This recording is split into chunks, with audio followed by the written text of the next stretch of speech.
Hi and hello watchfans, and welcome to another edition of The Real Time Show with me, your friendly neighborhood watchmaker Rob Nuds, and my co-host, calling in all the way from Amsterdam, Alon Ben Joseph. Today is our not quite anniversary episode. Our anniversary will be tomorrow on November the 1st, but it feels like we're rolling back the clock and going all the way back to episode 1 because we're once again about to analyze all of the nominations for this year's GPHG Awards. So, Alon, how do you feel about going all the way around the calendar? We've come back to almost where we began, and we're recording once again the same show that we recorded last year, but with a bunch of new watchers. It's quite a feeling, isn't it? It's an amazing feeling, and I can't wrap my head around it. I can't even believe that it's only 1 year, just a year. It feels like we've been doing this for over a decade. Only good moments. I can't believe we recorded over 110 episodes. The community we've built that we never planned on doing. And the energy they give us, the feedback they give us, the questions, it's literally user-generated content. It's been an amazing ride. I feel really blessed, lucky, and happy. Yeah, I couldn't have said it better myself. I mean, it's been an absolute honor and a privilege to engage with, as you said, a community that kind of sprang out of, well, just doing the right thing, I suppose. We started out with good intentions. I think that comes through with the content that we've been creating for the last year. And yes, can you believe it? Over 110 episodes. We've been to several fairs now as the Real Time Show. We feel like we're sort of part of the media landscape, and that's a really gratifying thing. So thank you to everyone that's listened. Thank you to all the support. Thank you to everyone in the WhatsApp network. And if you would like to join the Real Time Show network, then please just send us a message on one of the usual channels. You can do that either via Alon's Instagram, my Instagram, David Vaucher's Instagram, the website www.therealtime.show, or even via our new Instagram handle, which is about to activate at therealtime.show on Instagram. Isn't that cool? We're going to have our own Instagram handle 1 year into the game. It's I don't know if it's cool, but actually the market demands it of us. So we're here to serve. I tell you what, it's not just the market. It's actually because of brands. Brands have requested that we start creating visual content. And I'll pull back the curtain because that's what we do on the Real Time Show. And I'll tell you exactly some of the conversations Alon and I have had over the duration of us running the Real Time Show. And Alon was always in favor of having more diverse content, blog posts, Instagram, TikTok, YouTube, etc., etc. And it was me, old stick in the mud Rob, that wanted to stick with audio only. But over time, I've realized that we do have to offer content across multiple channels in different forms so that we can reach as wide an audience as possible. But what I was really reluctant to do was just make a video out of us recording the podcast. I know that a lot of people consume podcasts on YouTube, and so we are going to be launching our YouTube channel soon, and that will feature all of our long-form audio content that you've previously been able to access via podcast publishing platforms. But in addition to that, it will feature the content which will also be published on TikTok and Instagram, and that's going to be short-form visual content. So we're going to do visual content, but we're going to do it differently from how we've been doing audio thus far. So the podcast will remain the cornerstone of the Real Time Show. It will be where we have the chance to talk at length about whatever issues or questions that pop up to us or in the industry. And the visual content will be more like a snapshot of what watchmaking is or can be for many different brands. So hopefully that will attract a new audience and further engage our current audience. And if there's anything you'd like us to do in that regard, please let us know. So I have been convinced, a year into running this thing with you, Alon, you finally turned me over with the help of some brands. Thank you for that, Rob. And I also meant with the market, the brands, because the brands supported us from day one. So thank you for them. It's 360. It's holistic. And you and I are there to connect people. That's what we aim to do, and share the passion for watchmaking and pass the knowledge on. And you and I are known, and actually we get the credit for the fact that we don't talk a lot of BS. We jump right into it. Today is all about GPHG, full circle, 1 year down the line. I enjoyed our first 2 episodes ever much because we gamified the GPHG ceremony, where you and I went down all the nominations for that year and tried to guess which one we would pick in each category. But before we do so, Rob, there is another important that had a lot of, I don't know what word to choose, sensation around it. Unfortunately, luckily in a positive sense, because amazing watches were donated by the brands, and we did a review episode for that.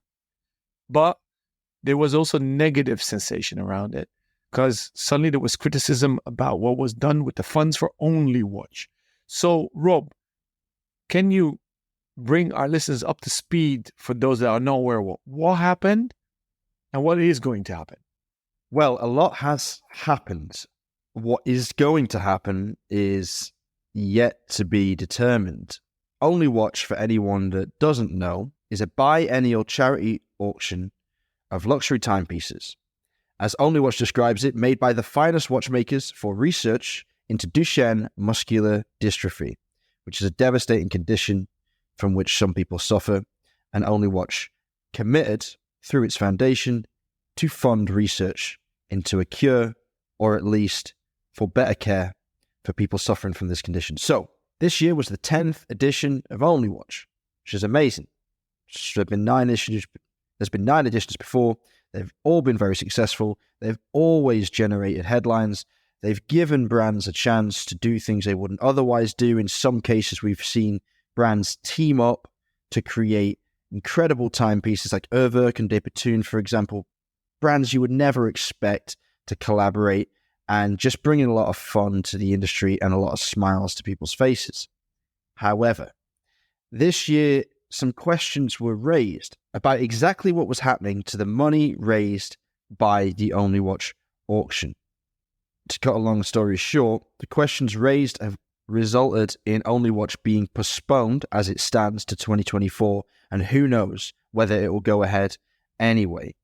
So these concerns were initially raised by a well-known collector known as Santa Laura. You'll find Santa Laura's posts on Instagram. They were regrammed by the very famous horological investigator Periscope, who has been responsible for some of the biggest tidal waves caused in the industry in recent years, because he's pulled back the curtain to devastating effect on some of the miscreants perpetrated by major watch brands around the world. Now, Santa Laura has raised concerns about Only Watch's financial transparency and simply requested that Only Watch presents the industry with answers to those questions.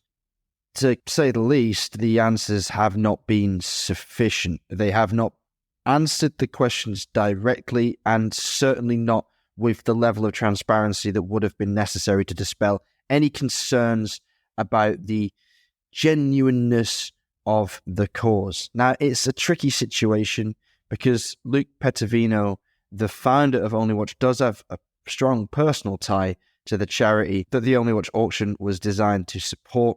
And so it's a bit of a sensitive situation, one that I don't want to really pass judgment on until we learn more. But it is concerning, isn't it, Alon? I mean, that at this point, you would have thought we'd have more clarity. Yes, although there was a press release by Only Watch rather late.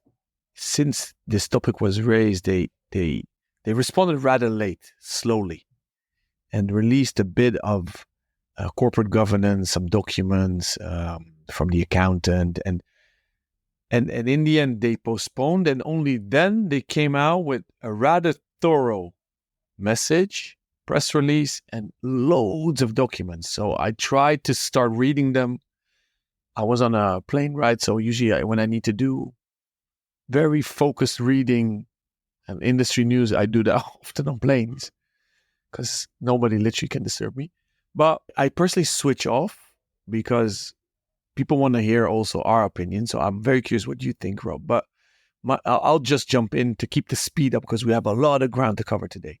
So I find it great that there is critical journalism. Very important. And that's one of the compliments we get, that we do and can speak our mind. So we're I don't want to use the word objective because we're always subjective, but we are not regulated by anyone.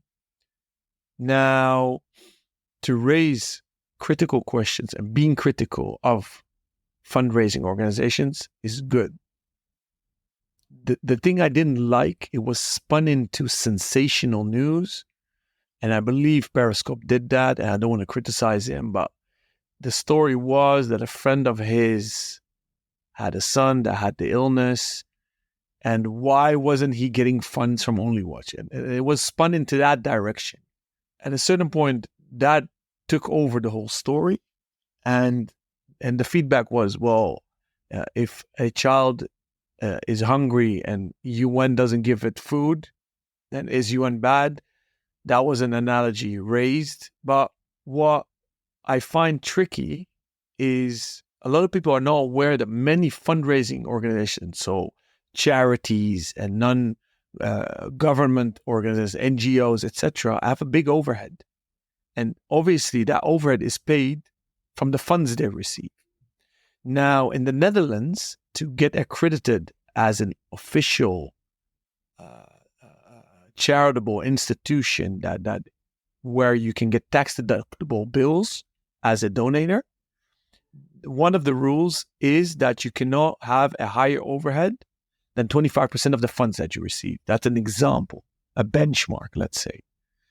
So if you get angry at OnlyWatch that they don't donate 100% of the funds they receive, I don't think that's fair.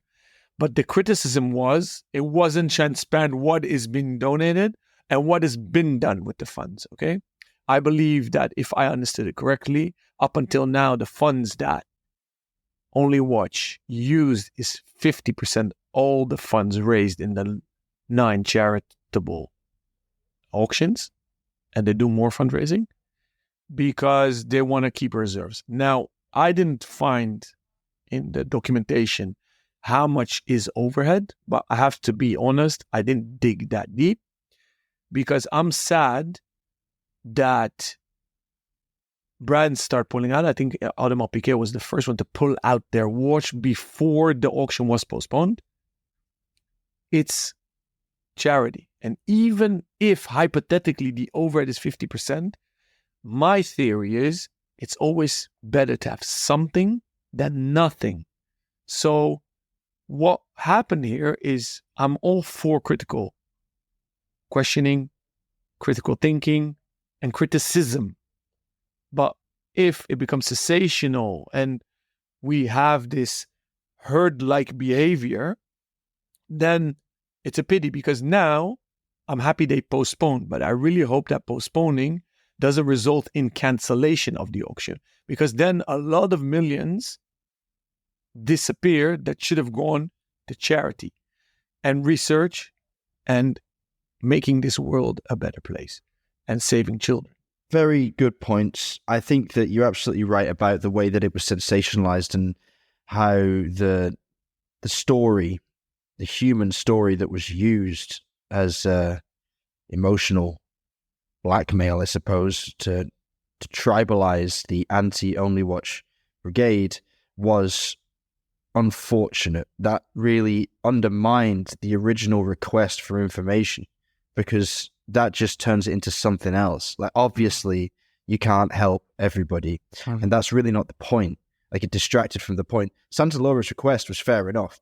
And I reckon, I mean, I'm almost sure about this simply because I can't see any other logical explanation for it, that OnlyWatch dragged their feet simply because, despite almost certainly not breaking any laws, the truth of the accounting would not have painted the auction in as positive a light as perhaps it would like to have been painted. I'm sure that they did spend quite a lot of money on throwing a massive event for all of the luminaries in the watch industry and for having a big old shindig in Monaco and everybody getting together and patting each other on the back and whatnot and having a lot of champagne and taking photos and whatnot.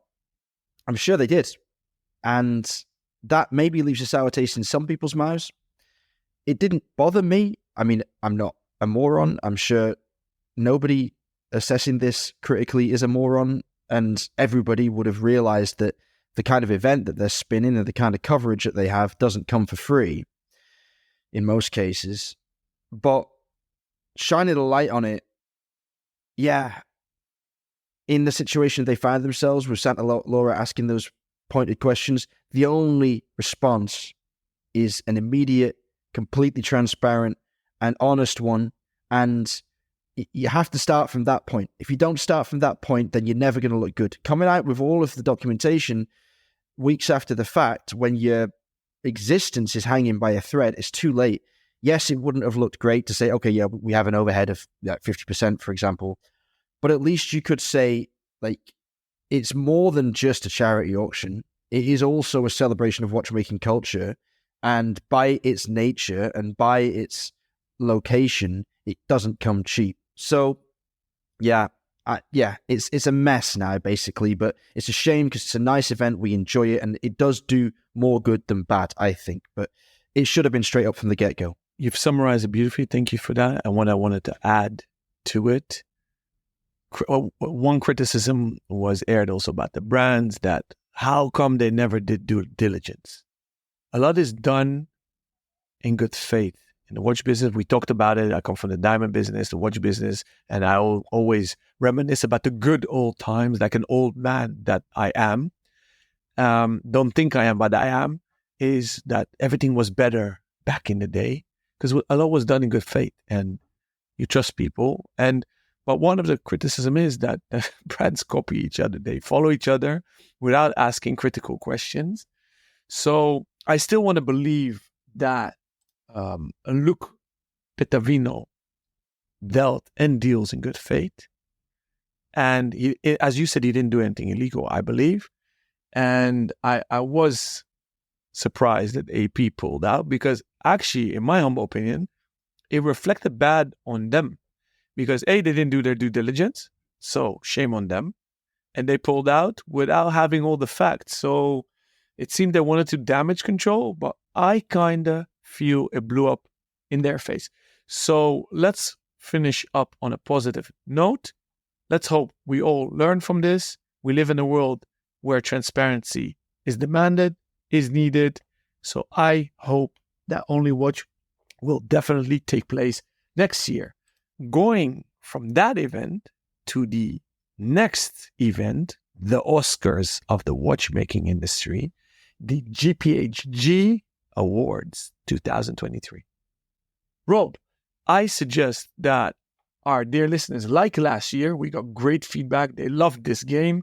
Many send us messages that they actually had a screen in front of them and literally scrolled in real time on the GPHG website while they were listening to us. So guys and girls, please go to gphg.org on your desktop, mobile, tablet. And when you click on the 2023 edition, Rob and I are right now looking at the section of nominated timepieces. And going from there, the first category is ladies. Ladies first, as you like to say. Okay, we have got a cavalcade of classic timepieces ahead of us. Some of these watches I've been scanning through are beautiful. Some categories are easy picks for me, and some this year are incredibly close. And actually, to be quite frank, not always for the best of reasons. There are some categories where I considered not even having a choice because I was so unimpressed by what was on offer. But we'll get to that. Angry Rob will come out in the future. First things first, the ladies' classification. We have 6 watches up for nomination. They are the Arnold & Son Perpetual Moon 38 Mint Night, the Beauregard Lily Bouton, the Hermès Assaut Petit Lune, Piaget Hidden Treasures, Van Cleef & Arpels Ludo's Secret Watch, and XRB La Montre d'Art Expression Romantica. Now, I was going to say it's the usual offenders, but what the hell is that last piece all about, Alon? Have you heard of this brand before? No, and that's why I love these events and award ceremonies and everything, because still today we learn new stuff. And that's what it's for, right? The whole aim of GPHG is to promote watchmaking. And that's what they're doing, even to us. Even to us, yeah, and it never ceases to amaze us and also our following that there are watchers that we still haven't heard about. But this looks like an interesting one. Okay, now the way this game works is quite simple. We take it in turns to guess the other person's choice for the victory in each different classification. Now, we don't know the results of the vote yet. We won't know until November 9th when the GPHG is run. There will be an episode the following Tuesday going through all of the winners and our reaction to them. But right now we are speculating. Alon has picked his winner from every category. I've picked my winner from every category. We're going to take it in turns to try and guess each other's and then explain why we've chosen what we've chosen. And we're going to take 2 episodes to do it. So we'll get through as many as we can today, under an hour, and then we'll come back again in a couple of days and finish off our run through. First things first, who's going first? Who's guessing first, Alon? So I'm going to guess first, and we're going to keep the speed up. Last year, we spent a lot of time in describing everything, so we kindly request you to pull up the website while you're listening. So I was in doubt for you. I think you went for the Hermès Harcourt Petite Lune, but I want to say that the Piaget Hidden Treasures actually resembles your character well. You're like a nutty chicken coming out of an egg. What a weird thing to say, but we've been together for almost a year now, and I think you can get away with it at this point. Yeah, all right. You're wrong, unfortunately. I'm sorry you got off to a bad start there. It's maybe an odd one, but I'll tell you the way you maybe had a chance of guessing it. What do I love more than anything? It's good execution, right? I like to see things done well. I like to see a concept brought to life as perfectly as it can be brought to life. Now, I do find the Piaget Hidden Treasures very interesting. I do love the Hermès Assault, and to be honest, that one was my second spot, so you were very close as usual. But my winner is the Beauregard Lily Bouton. And if you take a closer look at this piece, if you just click into this, everyone listening along and following online, have a click into this and look at the Beauregard image, the third image. Okay, so there's 3 images, 2 dead on and 1 from the side, and you will see the depth and the volume of the mother of pearl used in the finish of this dial. Now, yes, it's got a quartz movement, and yes, it's 34,250 francs. But I tell you what, Alexander Beauregard is a gem finisher and setter, or a precious stone finisher and setter, or a semi-precious stone finisher and setter, like few others. And I compel you to go and check out his work, because this is not in isolation. Everything he does is this gorgeous. And for me, it's hard to beat. Interesting, Rob, because it's basically a flower when you look from the top. You're totally right. The finishing is superb. I almost went there because I know you also favor the small artisanal independent brands. But I didn't choose it because I thought you would say it's too cliche, too girly, and ladies today don't want to be put in that category. Yeah. But what did you pick for me? Well, tough one, actually, really tough one. I always struggle with the ladies because you've got such a developed taste, a mature taste, given your exposure and career in the diamond trade. So it's a tough one. I was also hung up on the Hermès and almost went there, but I have this sort of sneaking suspicion that you've got a soft spot for Arnold & Son. Ding, ding, ding, ding, ding, ding. 1-0 for Nerds. Am I right? The Mint Night. Yeah. Oh, Yeah. okay. So Piaget spoke to me because it's really artistic and no diamonds. So I diamonds is so cliche for ladies, right? I think that, but the momentum is switching, and the amazing ladies in the network group, I think, also resonate our feeling. But this is piece of art, and you know what I picked for only watch. As I gave basically 2 prizes away, right? I had to go for the Dutchies, but if the Dutchies weren't there, I would have gone for JC Beaver, right? Doesn't this resemble that watch? Yeah, very much so, actually. You're right. The Sonnery, the Grand Sonnery. Yeah. Yeah. Really, really good point. So it's such a beautiful play It's a canvas and it's a painting on the wrist, done with gems and mother of pearl. So that's my one, and I give an honorary vote for Piaget. Moving on, ladies' complication, and now we're getting fired up slowly. So, Rob, Anderson Genève created the Arctic Sunrise, and then it continues in the title with Anderson Genève XBCHH. So they teamed up. Chopard, can't miss in this category, obviously, created the Imperial Jumping Hour. Dior entered this year with the Grand Soir Automate Étoile de Monsieur Dior. So that's interesting. So it's the ladies complicated, but they put Monsieur Dior in there.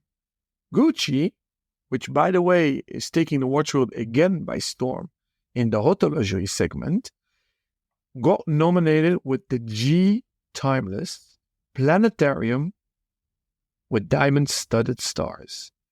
IWC, it's actually the odd one out almost, has the Portofino Perpetual Calendar. I guess it's pink gold. No gemstones nominated. And Louis Vuitton with the Tambour Fury Heart Automata. So, Rob, I guess it's your turn to choose my pick. So this is about as hard as it gets. Let me be frank, right off the top, in typical Nudsian fashion, I was very unimpressed with this lineup. I think as a sextet, they are an absolute dog's dinner. And I think if this is the best that we've got for ladies' complications, I don't know where the industry is going. That's damning, I know. I'm sorry about that. Each individual watch is a work of art in its own right. But looking at this array to choose from, I was struggling. So for Alon, he's a gem man. He loves diamonds. He loves stone setting. And yet, I actually feel, and I might end up with egg on my face here, but I think that there's a story within this collection for you. And that is that women in 2023, as you commented on my Beauregard choice, don't always want smaller cases with poorer movements and replete with stones. Sometimes they want just a good old-fashioned solid watch. And the fact that this watch is even in this category surprises me, given its dimensions of 40 millimeters wide and 12.3 and 12.7 millimeters thick. But I'm going to say that you went for the IWC Schaffhausen Portofino Perpetual Calendar. I actually didn't. Oh, no. And no, I didn't. Last year, you were a bit anti-Anderson Genève, so I thought that one's out of the window. Have you actually gone for one of the more extravagant models, shall we say? No, so I actually went for the Anderson Genève. Oh, no.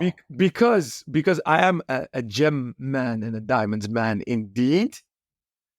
But I'm sorry, all 4 other brands, what the hell were you thinking? They're so fugly. They're so fugly. I mean, the Chopard movement, amazing. The dial, amazing. But that case and the diamonds. The Montre Dior, I have no idea what they've done. Two-tone, diamond setting. It's all over the... Although the complication dial are stunning. The Gucci is interesting, but it's just not... It's not pretty. It's not beautiful. And the Vuitton, neither. And the funny thing is, it's such a playful dial. It didn't need the diamond. So it seems they're either doing it to add diamonds to call it a ladies' watch, or they're just doing it to raise pricing. Why did I go for Anderson Genève? I love the Patek World Timers, Patek Annual Calendars, Patek Perpetuals in the smaller cases for ladies. So it's maybe the most understated one. And with IWC, I love a Perpetual in a Portuguese case. I'm just not such a fan of the Portofino. And I don't think they make an effort to make this a more feminine watch. So, but I found it indeed, as you said, a weak year. What did you go for? I think you also went for the Anderson Genève. Well, I'd love to be able to disappoint you, but you are right. I just think that you picked the best watch in this case. I really do think that it's. You know what? I thought you were going to go fully out there with the statement that women can wear anything and choose IWC because it's the least female of all the watches in this collection. But the Anderson Genève is just the right dimensions. It's 37.8 millimeters, it's 10.1 millimeters thick, 58,800 Swiss francs for a pink gold case, and a very nice complication from Anderson Genève and Benjamin Chi Haute Horlogerie. All right, that's 1-1 on the score sheet then, as we move on to our next category, which is the men's lineup. We've got Audemars Piguet Code 1159, the Star Wheel version, De Bethune DB28XS Starry Seas, Ferdinand Berthaud Chronometer FB3SPC, Parmigiani Fleurier Tonda PF Micro Rotor, Simon Brett Chronometre Artisans, and Jevdet Rexepi Minute Inert. So, tough one. Tough one. And as they say with financial products, I mean investments, results booked in the past are not a guarantee for the future. You last year would have picked from this category the Parmigiani Fleurier Tonda. But this year you're not. And lucky for me, there's no tourbillon here, because last year you went all out in a negative sense. How anti-tourbillon you are, but we made you from a non-believer, a believer in the course of the year. So miracles are still in this world, guys. Believe, because Rob will pick tourbillons in this 2 episodes. But for this one, I think you went for Simon Brett. Oh, I'm a bit annoyed actually because I did want to win this competition, but you are right. Actually, I did. It was tight, but not tight between many. To be honest, I'm normally a Ferdinand Berthaud fan. Don't like this one. You know, I don't like open work dials very much in general. De Bethune, not my favorite one. Nowhere close to being picked. The Jevdet, obviously respect the name greatly. Don't love this complication. We'll be interested to see how it actually operates on the wrist if he's able to iron out all the kinks with it and get it to market. The Parmigiani is a bit boring, although I do love it. And it is actually probably the one I'd most likely buy, all things considered. And by all things, I also mean price. The second place for me, and the one that initially had my vote, was the 1159 by Audemars Piguet, because of all the 1159s, it's this Wandering Hours, which I think does the best job of bringing that case to life. I think it is the icon of that collection and the reason why the 1159 should exist. I thought the initial dials they launched with were trash, and I think this one is really, really, really nice. Spot on. Thank you very much. But Simon Brett, it's the best watch in many ways. It's the most exciting. He's a lovely guy. He's got a great vision. He, to me, is one of the next generation, one of the leading lights, shining stars, a guy we're going to hear from for many years to come. And his ratchet wheel finish is freaking awesome. So take a look at this watch, click into the page, go on the third image, case back shot, dual ratchet wheels with this. I don't know what to call it. I'd call it a void finish. It's absolutely gorgeous. Lovely bit of symmetry in that movement, which is at complete odds with the dial design. But to make matters as swift as possible, I think you picked the same. I did. So it's 2-0. I did. So your analysis was perfect. Although if the Brett wasn't there, I would have gone for the Bethune. Okay, interesting. The dial is mesmerizing. I love open work lugs, vertically or horizontally. Independent. They're doing amazing stuff. I like you. Love the Ferdinand Berthaud. But this one, I joke around, what mushrooms did they eat? I guess it goes for this one. Jevdet is Rexep's brother. He went solo. Not my cup of tea, although very interesting hour hands. It's a little spoon, right? Yeah, I don't like it. I'm afraid I don't like it at all. I love the dial. Dial finish is gorgeous. For anyone that doesn't know, the idea of this watch, right, is that the seconds hand hangs at the top of the subdial every minute and then catches up with itself like the old or the current extant mundane train clocks that you'll find all around Switzerland. But that hour hand, yeah, interesting. Not for me. Same.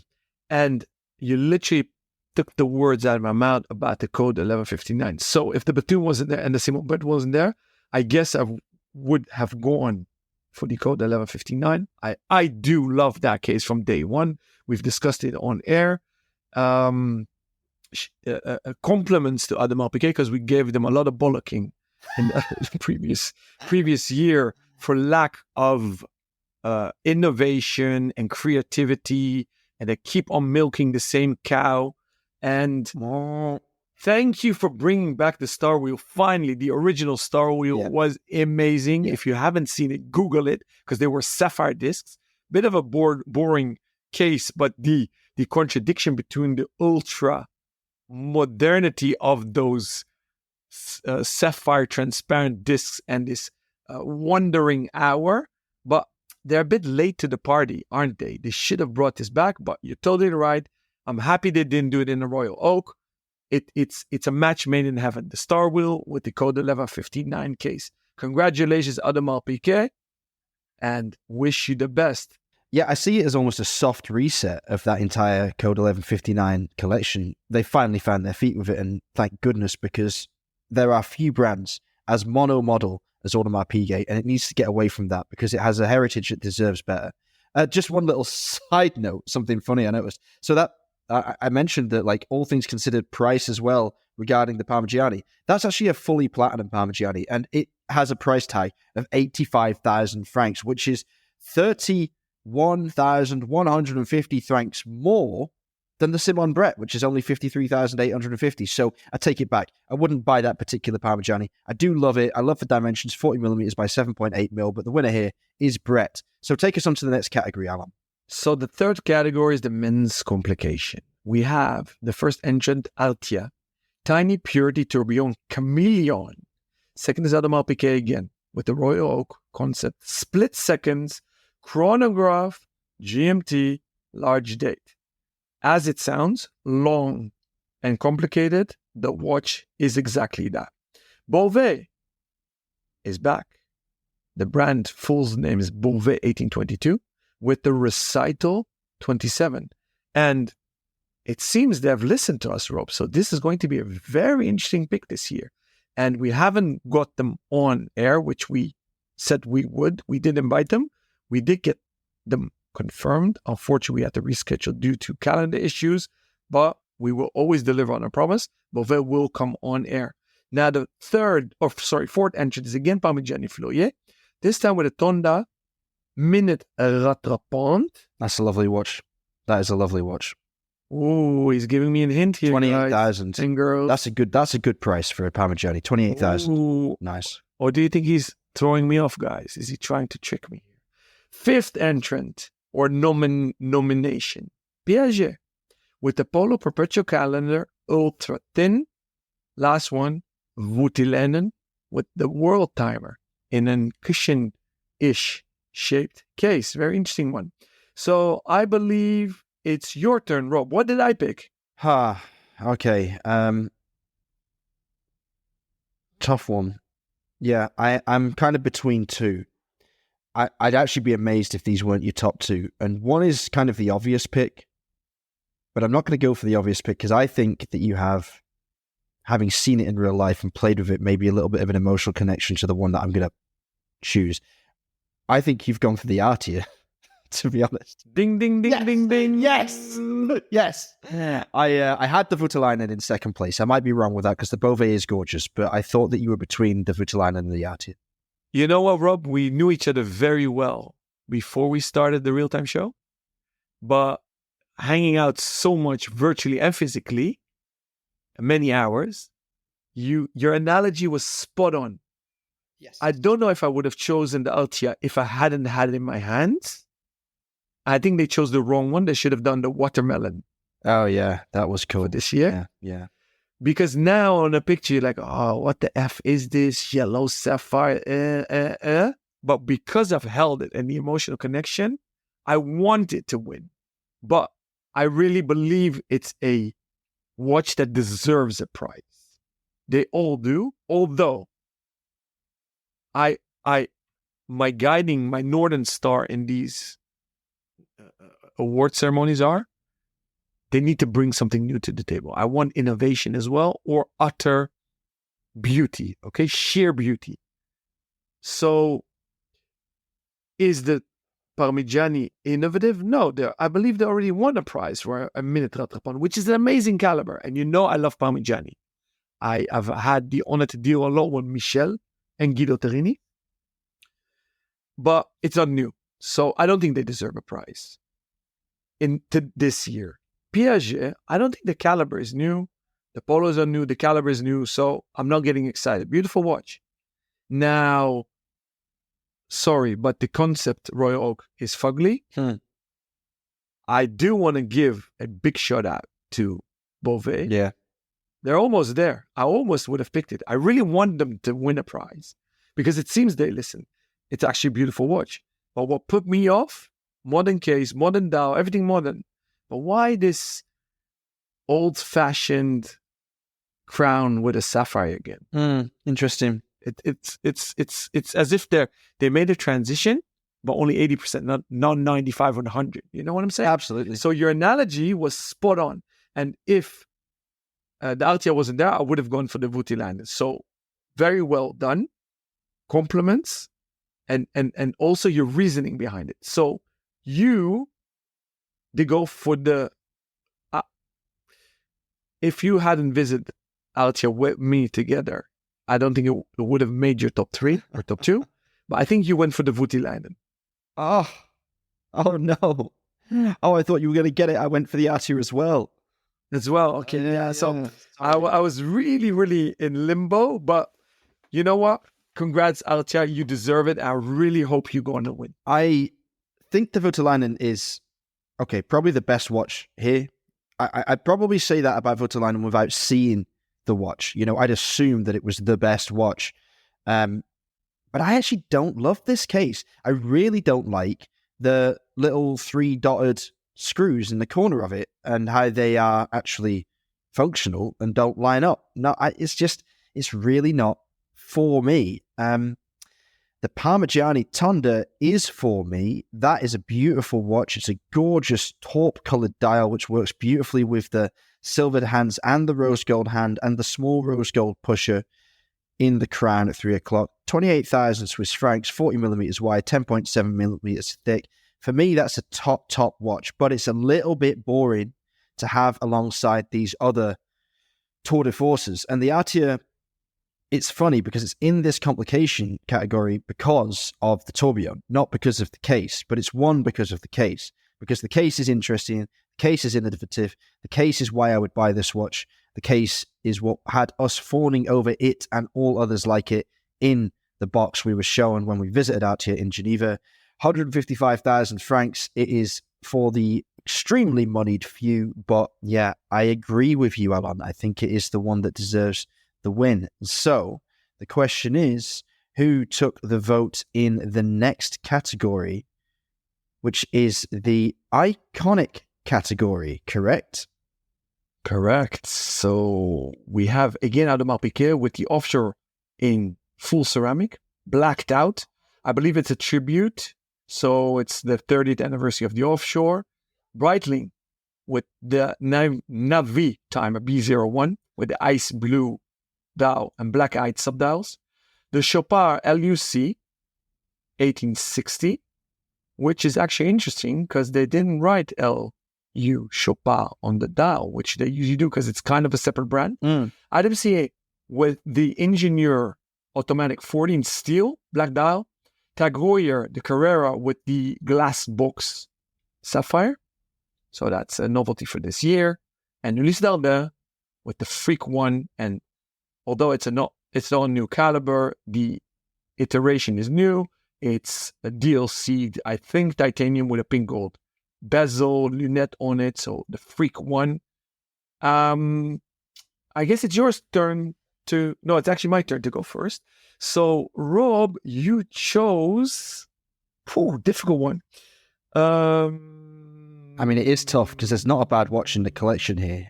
Really, they're all fitting ambassadors for their brands. And, yeah. I wonder why IWC chose the black dial and not the beautiful teal dial. Perhaps because the black is more iconic. It's not as good as the teal, but I mean, come on. Exactly. So what's interesting, you often say I choose what I would buy, but that's not really my guideline. You have to look at the category. Yep, fair. So if it wasn't iconic, you would have gone for the Ulysse Nardin Freak one. It is an iconic watch, but not as iconic as a Navi Timer, Aegir, or a Carrera, or a Royal Oak for that matter. But you definitely didn't go for the Royal Oak, offshore. If it was a regular Royal Oak, maybe you've chosen that. With all due respect, Chopard, I love you guys. I love LUC, but it's not iconic enough.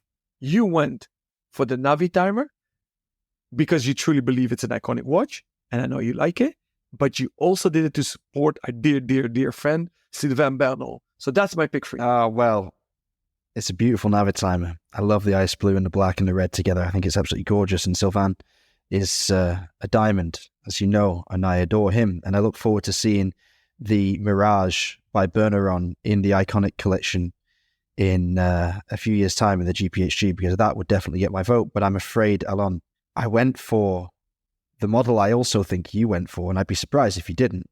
I went for the Ulysse Nardin Freak, and I'll tell you for why before you tell me whether I'm right or wrong.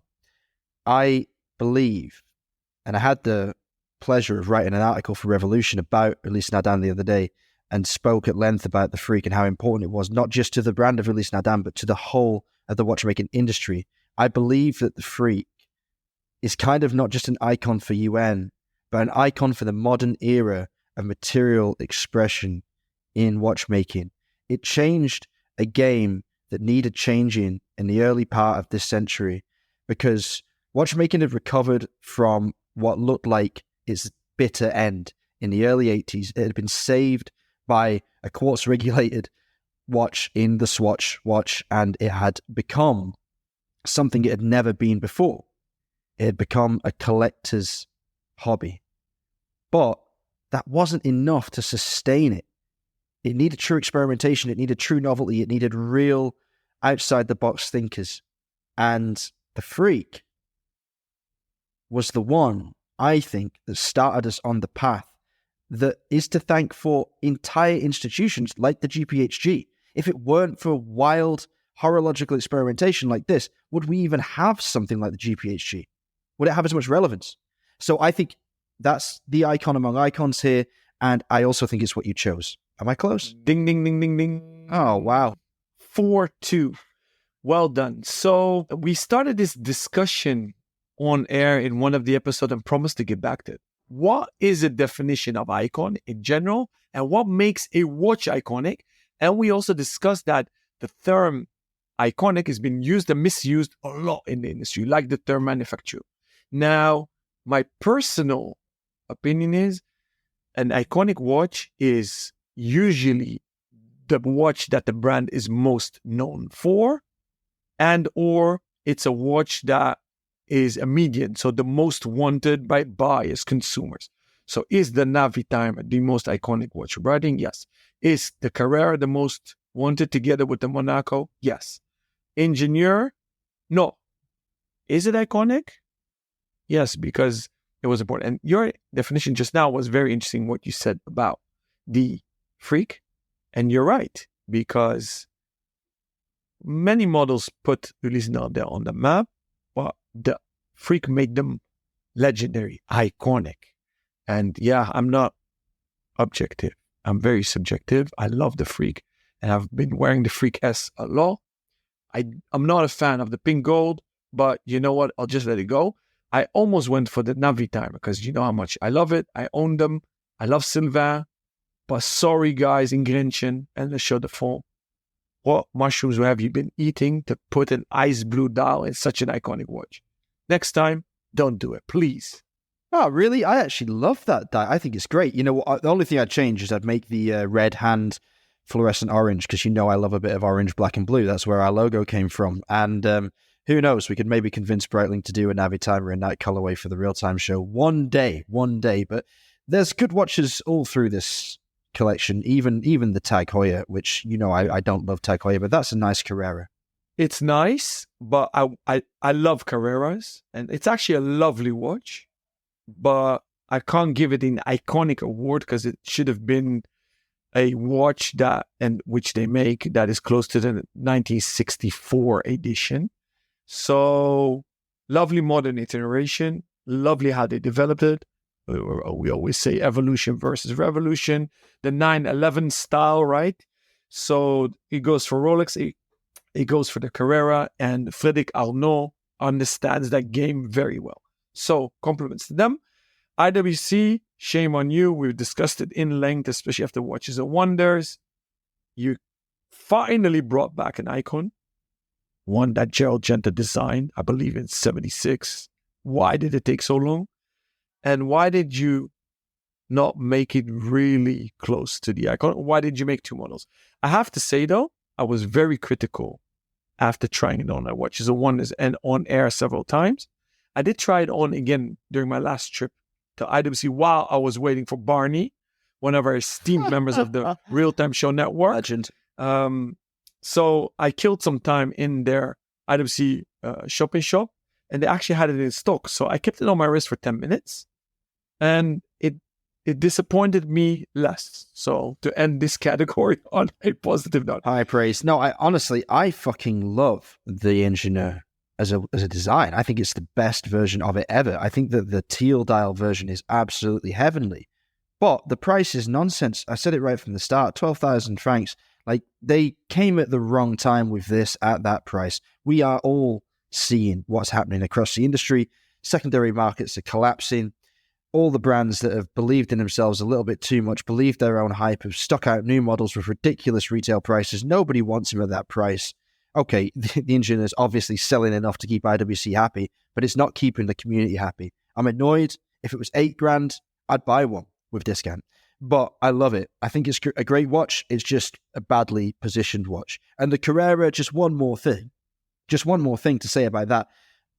To its credit, if you look at this again from the angled image that you have when you click into the watch on the website, you'll see that the wonderful thing about this is the sapphire goes right to the edge, and the tachymeter track is also the Rihoh. It's double-sided. The only time I've seen this really deployed in the same way is on a Louis Monet Time to Race chronograph, which uses a lithic ring around the outside of the dial to create these levels within the case. And I think it's an incredibly smart update. It gives the Carrera a totally fresh, new visage, something that's sorely needed because it was one of the most boring icons in the industry. I hated it. I like it now. I'm impressed. Tag Heuer, keep doing what you're doing and maybe you'll win me over. Now, let's wrap up episode 1 right there because we're just about to hit an hour and we have got to go through another 10 categories following this, which we will get into immediately in part 2, which will come out in a couple of days. Please stay tuned and let us know if you'd like us to comment on anything else that's going on in the industry right now. You can contact us via the usual channels. I'm on Instagram at RobNuds, ROBNUDDS. Alon is there at ALONBENJOSEPH. Our other co-host, David, can be found at DAVAUCHER. You can contact us via email, either Rob or Alon at therealtime.show, on the website, www.therealtime.show, or via our new Instagram channel that will soon be active at therealtime.show. Please like, follow, share, subscribe, and if you have time, leave a positive review for the show because it really helps us grow the community and connect with brands in a more positive light. We will be back in a couple of days to finish off this run through, and in the meantime, please stay safe and keep on ticking.